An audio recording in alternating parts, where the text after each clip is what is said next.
si no hubiera dinero, ¿cómo sería la economía? Bueno, la economía sería una economía de trueque, donde se intercambian bienes por bienes. Cuando el hombre era nómade, el primer dinero que apareció, ¿cuál era? El ganado. ¿Por qué? Porque el ganado era lo que comían y como eran nómades, les permitía moverse con el ganado. Consecuentemente, usaban el ganado como moneda. Después el hombre se volvió sedentario, entonces descubrieron que había otras formas más eficientes de utilizar dinero. Entonces, por ejemplo, una de las cosas que consumía mucho el hombre, que era el pan. Entonces, ¿qué empezaron a usar como bien de intercambio indirecto? El trigo.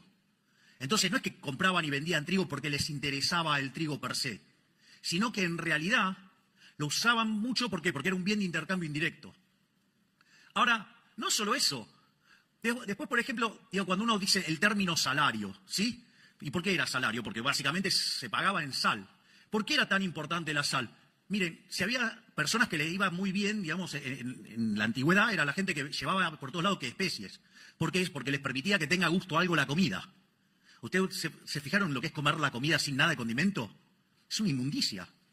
Digo, ¿por qué la tradición de darle la sal a la otra persona, de ponerla y no dársela directo en la mano? Porque dicen que si no sería mala suerte. ¿Y cómo era el tema del pago? Digo, venía el tipo con un saco, imagínense, entonces le pagaba con un saco de sal.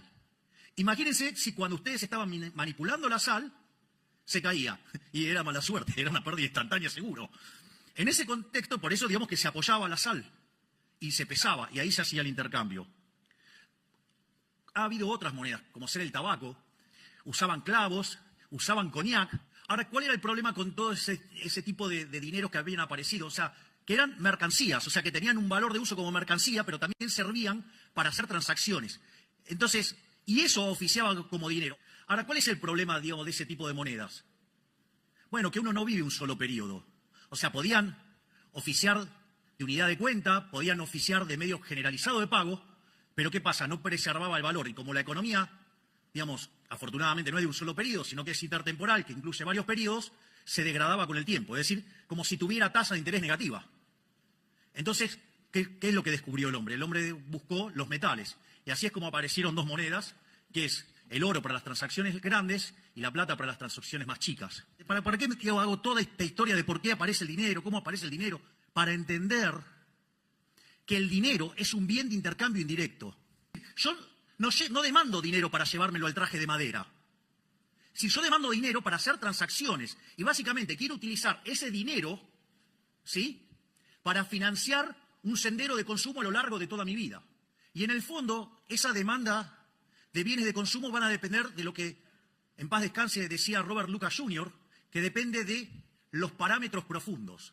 Es decir, depende de las preferencias, depende de la tecnología y depende de las dotaciones. En condiciones normales de presión y temperatura, la demanda de dinero debería ser una cosa absolutamente granítica que tiene como contrapartida mi sendero intertemporal de consumo, que depende de los parámetros profundos, que son datos dados. Si entonces la demanda real de dinero, que sin presencia de ese ente nefasto que emite papelitos, debería ser una cosa bastante dura, granítica. Y eso debería igualarse a los saldos reales. Es decir, la cantidad de dinero dividido el nivel de precios. Entonces, fíjense que ahí ustedes se encuentran con la teoría monetaria de la inflación, porque ustedes van a determinar que el nivel de precios va a venir dado por el cociente entre la oferta de dinero y la demanda de dinero. Y ahí, cuando ustedes incrementen la cantidad de dinero, lo que van a hacer es determinar el nivel de precios. Es lo que se llama el problema del ancla nominal. Lo que hace el Banco Central es que queden todos los precios determinados en dinero, es decir, determina la escala nominal de la economía. La forma en la cual yo estoy anclando el nivel de precios es fijando la cantidad de dinero. Entonces, si desde que asumimos en diciembre la base monetaria está constante, pese a que compramos 15.000 millones de dólares, pese a que se nos dispararon los puts, pese a que tuvimos que pagar los pasivos remunerados, la contracción por Bopreal y la contracción por superávit fiscal ha sido tal que compensó todo eso y dejó la base monetaria constante.